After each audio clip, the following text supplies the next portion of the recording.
Buildings account for 25% of greenhouse gas emissions. But reducing our emissions is not always easy.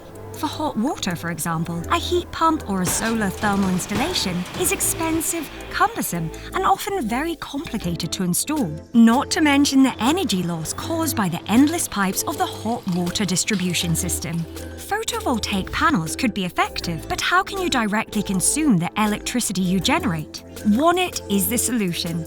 Install a Wanit hot water preheater and connect it with a simple cable, one or more photovoltaic panels. 100% of the energy produced is stored in your home in the ultra-compact tanks of the hot water heater with a storage capacity of several days, providing you with free hot water with no waiting time. The Wanit system covers up to 85% of hot water needs in a renewable way and allows you to use that energy whenever you want. To increase the storage of this energy, batteries can be added to the system. These are specifically designed to be hidden in a false ceiling, for example.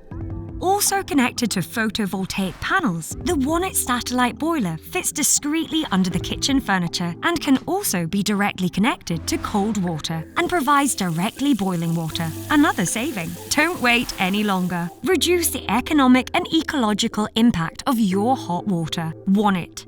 Let's reinvent hot water.